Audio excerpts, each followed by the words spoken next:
There's this vision that if you want to play Marvel the right way, you need to be playing fast and you need to be doing like the complicated stuff. Oh! It does not connect. Kane BlueRiver moves on. I brought a way that went completely against that and was able to be successful. And some people saw that as something damaging to the game.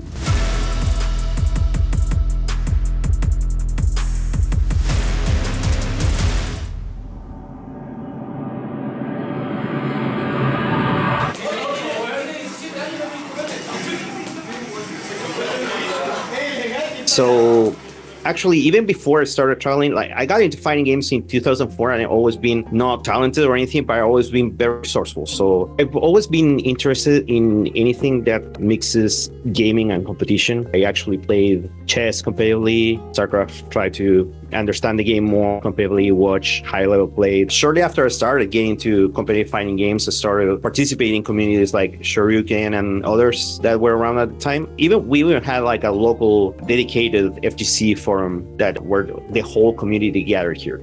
Like get my hands on certain resources like frame data guides, tournament results, tournament footage. I was always ahead in terms of tech, but more importantly, because I participated in communities, they already knew about me even before I started traveling. The thing that happened is that there's this organization over here, fighting game enthusiasts. Most of them were fairly well off, but they didn't devote themselves into fighting games, even though they've been playing for a long time. They decided to put up a tournament to send to Evo, had the drive, had the skill level, but didn't have the resources to travel, which was my situation because, of course, traveling, especially at that time, traveling from here to Vegas was basically impossible due to resources. That's when I say, okay, this is my opportunity. This is the opportunity I always wanted. This is when I have to go all out and I have to take this. Oh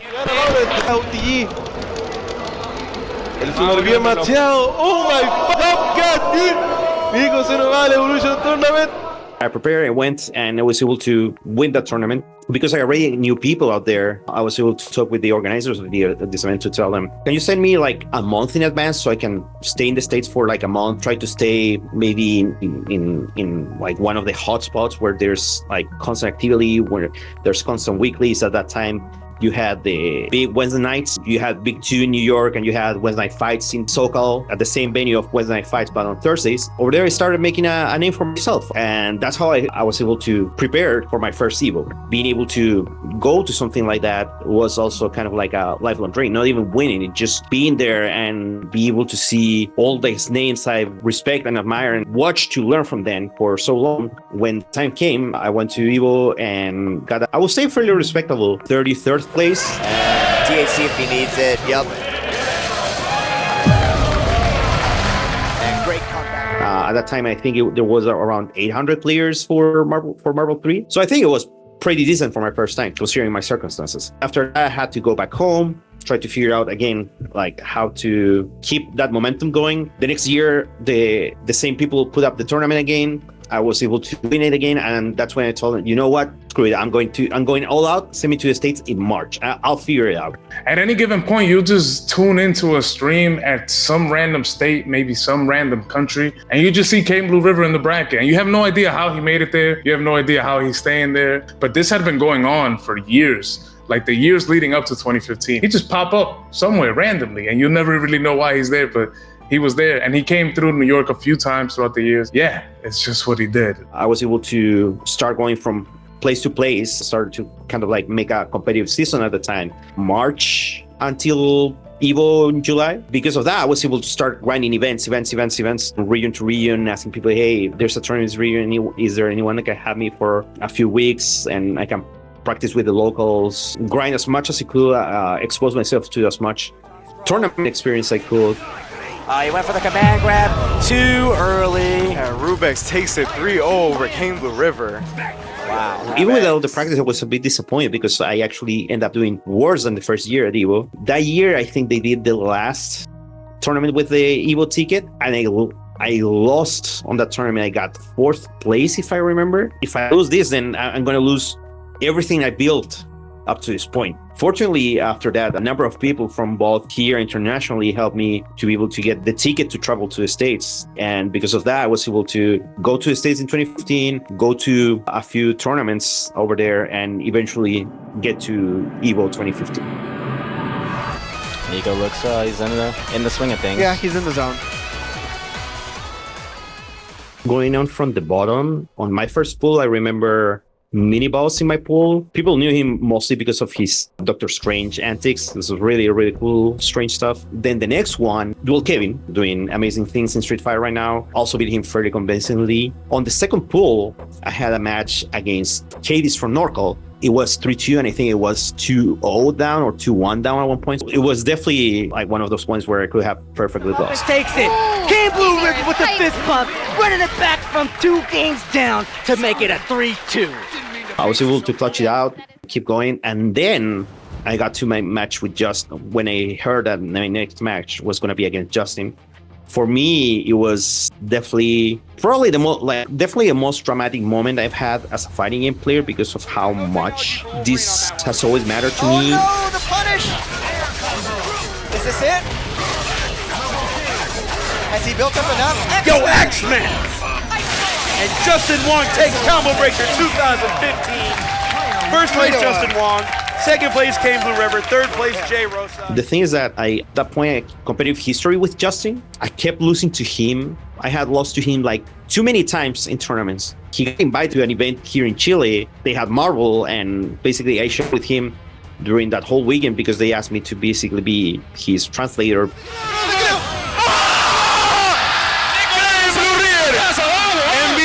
Justin Wong, a loser's bracket. I actually beat him in winter finals, and then he ran it back and beat me on grand finals. Evo 2014, I was in the same exact point of the tournament. I was entering top 32 winners. The same point I had to play Justin, I lost to him in 2014. Is that they'll bait their assist getting hit if their point character will remain safe. Because if the point character remains safe, then it's over.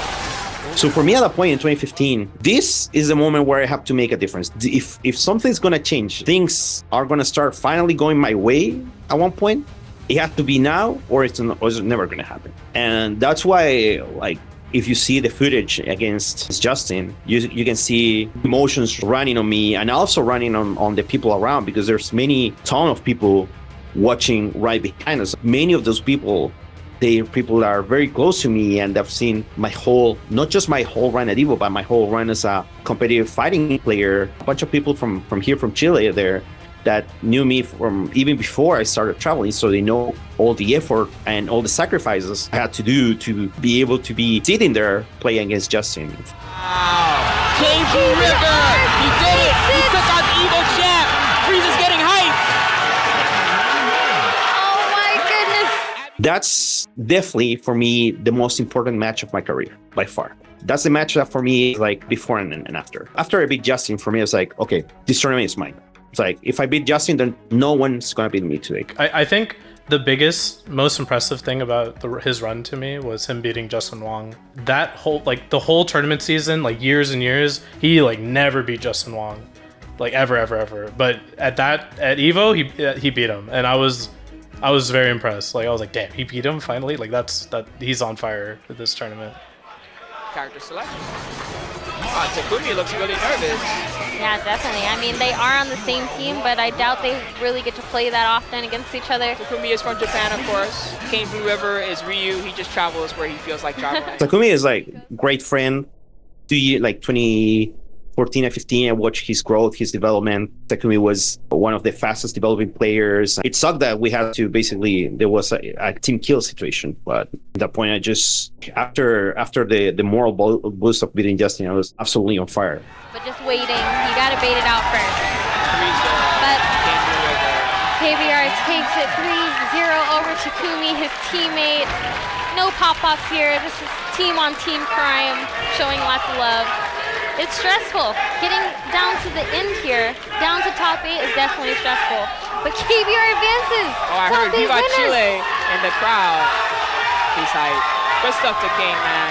He's earned it. He's traveled all over the place. His love for Marvel quite obvious. It's all he talks about 24/7. And now here he is, top 8 at Evo. He is basically the Ryu of Marvel 3. He moves everywhere, and it's not even in silence neither. Wherever he's at, he lets all the Marvel competition know that he's there. For me, the dream was just to be standing at Evo, just watching at these amazing players do their amazing plays. Me being able to get to a point where I can become kind of like a peer to them. It's still to this day difficult for me to see myself at the same level of those players. Finally be able to see that all that effort get some kind of reward. You know, people in the Marvel, like high-level Marvel players, consider me kind of like a landmine player that's beatable, but still no one really wants to play against because of how volatile things can become. Fruity, great friend, has helped me a ton of times, help him as well. A prior Evo top 8. My mindset was, this tournament is already mine. I'm just here to basically seal the deal and sign the papers. That's all I'm here to do.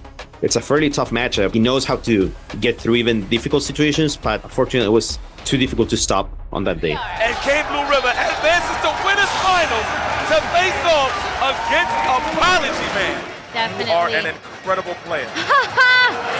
KBR runs to player one side. Okay, KBR ran to player one side. He knows that Apology Man on player one side is much better. It's better for him and his team to be on player one side. Some of his setups only work on that, well, not only work, but they work better on that side. So now they're going to a coin flip. It's not that his team has an advantage on player one side. There is an advanced technique with his team, particularly, specifically with Firebrand, that requires a certain degree of execution. And it was widely known among the competitive players that he had a way easier time doing it on player one side than playing on the player two side. So my Marvel 3 team, it's basically, its goal is to hit you with Firebrand and then not let you play the game, basically.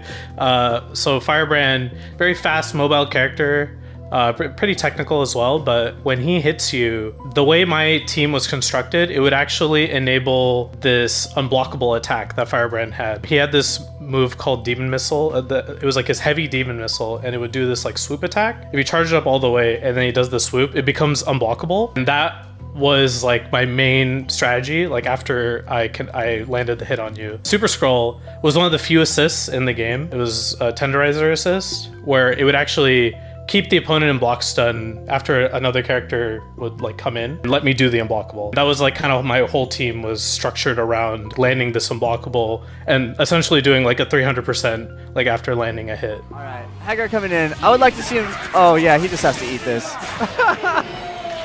One more time. Doesn't even risk. Oh, the instant. Basically, there's this technique that my character does, Firebrand, where he can jump really low off the wall. If you jump off the wall and shoot the fireball, it has like less recovery, so you can kind of do a bunch of them. You just jump off the wall and just like shoot a ton of fireballs. Yeah, so that technique was very difficult to input. It was like execution-wise very hard. I spent a lot of time, by the way, that year, like practicing for that Evo, like it's like probably like the hardest I've ever practiced for like anything, it would be real. Unfortunately, no matter how much I practiced, I was always better on my player one side than my player two side. A lot of players also knew that. People went to some pretty crazy lengths. Like even in game, people would try to jump over me in game so that I got my bad side, so that I couldn't do this technique. The technique was that good. What people actually did as well outside of the game is they would coin flip for player side. And you are technically allowed to coin flip, and whoever wins the coin flip decides what player side they want to go on. So I was so used to it. I was always used to it. I was like, all right, let's flip the coin and we'll see what happens. Because it could have changed everything. And Nico wins the coin flip. All right. Oh, he said, get over there. Get to player two. I played Beneath a few times in tournament. I had a slight edge over him. Even at that point, for example, I knew, since I've always been looking for tech, making my opponent stronger so I can become stronger. I used to find out a lot of tech for teams that were not even my own. Like one of the players I will find stuff for was actually Beneath. He knows I understand the team. For me, at least, if I had been on his shoes, I think I would have done things differently in terms of like, I don't know if he at that point had kind of like a plan going against me or what he thinks I'm going to do. And I think that's what gives me the advantage there. Not going to be able to do anything about this. And Apology Man takes the first game. Barato, muy barato. The thing with playing against Kane BlueRiver, I've played him a lot in like casual sets, is that the match start is like dictates a lot of the outcome of the match. That was like the scariest thing about playing him. His team, like when it hit you, like he would for sure touch a death to you. Like no matter with the hit, like you would die. He would put you in like a really scary incoming mix-up. And even though his team, I think, struggled in neutral versus like some other top tiers, like maybe Magneto and like Morgan Zero, etc., it didn't matter. The match start is all that mattered. Like no matter how good the neutral might have been versus Hulk, like the match start was like everything. So that was like a big thing I practiced going into the match against him. I would say that Hulk was definitely like underrated at the time. I think there was a perception that Hulk was like some like low tier or mid tier. I think that definitely wasn't true.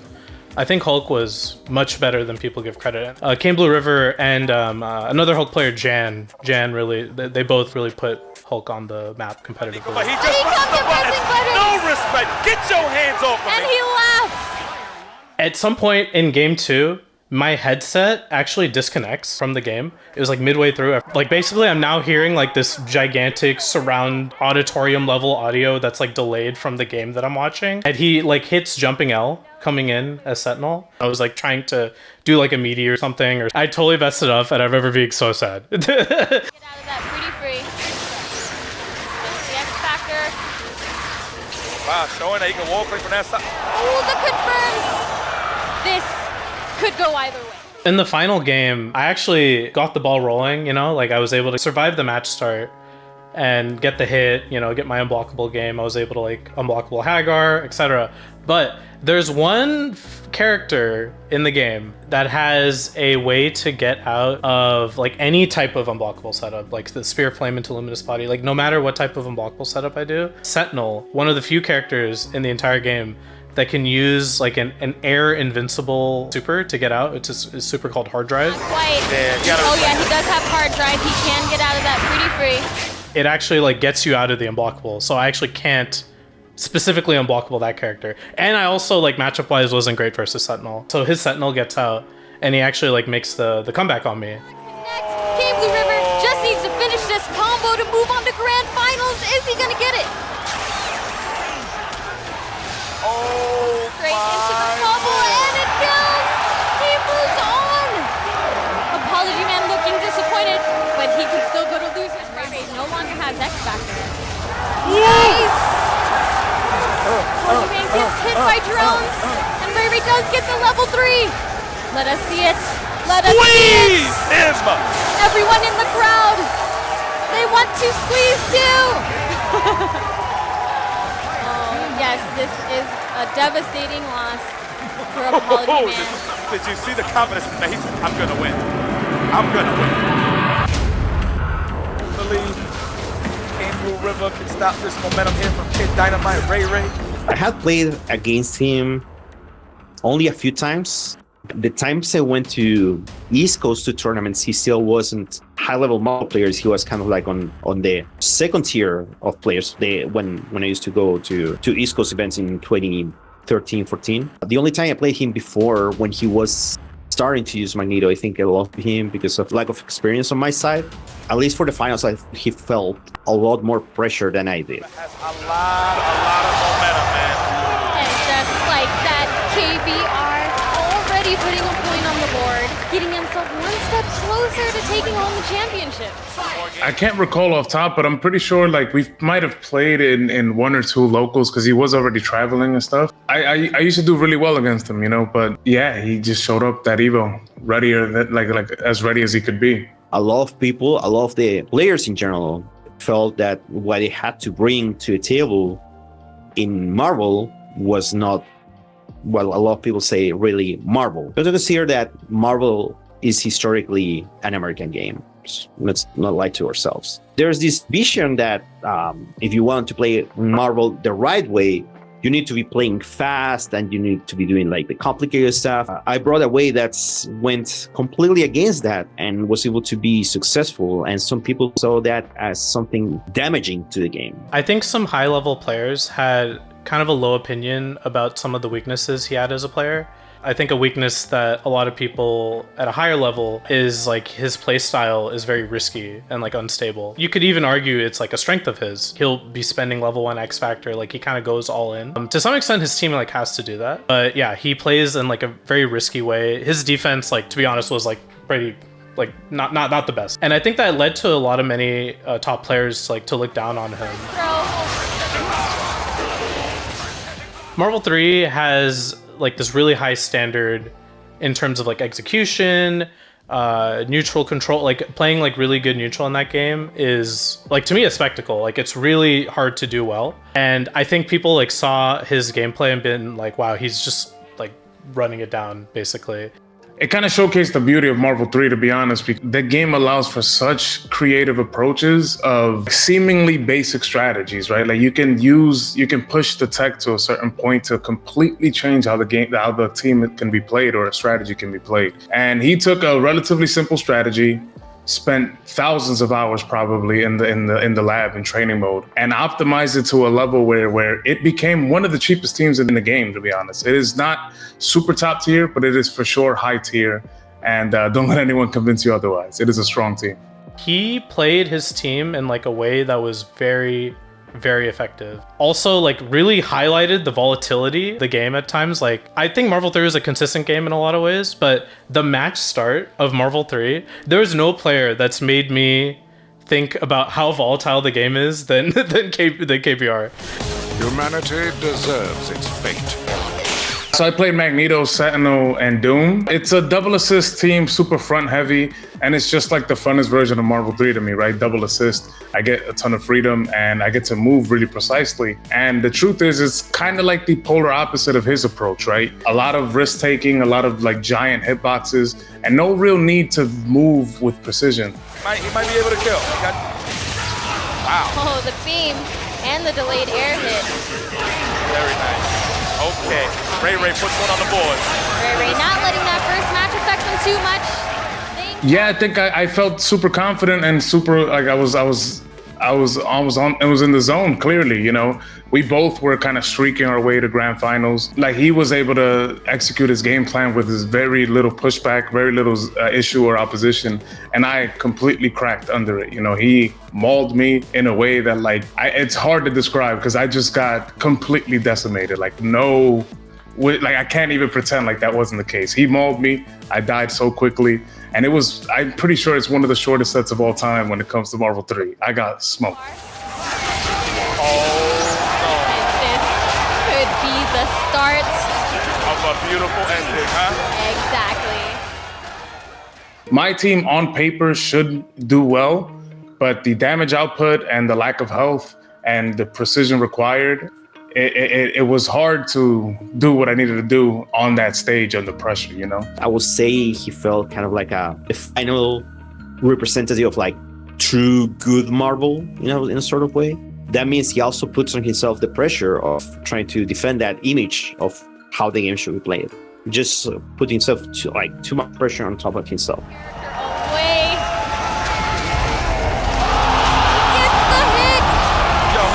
Wong can't win a major, especially one like this. Nothing to it, he did it! Kane BlueRiver is your 2015 Evo champion, the first non-American player to win Marvel at this tournament. Kane BlueRiver has It means a ton. Honestly wish it could have meant more. For me, at the moment, it was, of course, I was like, okay, if I was able to achieve this, then I think I'm capable of making a lot of other things happen. It's for Bob, and for Mexico, and for Japan, and for everyone. Marvel is of the world because Marvel lives!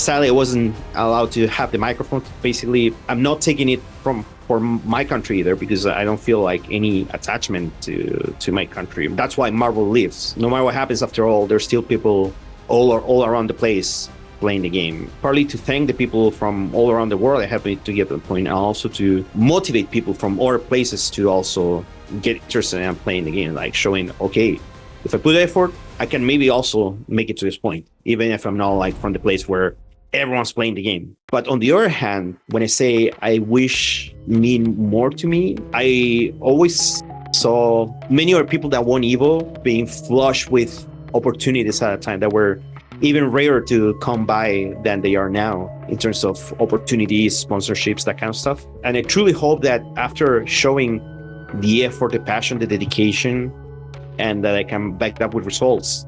But sadly, those opportunities never really happen. I always treated the opportunity as like, this could be the last time I'm able to come here, because I never know if I'll be able to have another opportunity in the future or not. So I wanted to have at least one last proper time with friends and the people that have supported me on this road. I think he's being hard on himself. His success as a player is like, you can't deny the results. Like he got really good results, like pretty consistently, I'd say.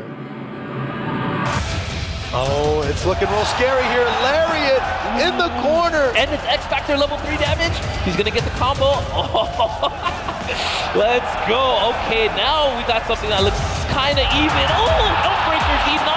Oh, and that's going to a reset. You can't get out of it. Oh my gosh, Kane is too filthy.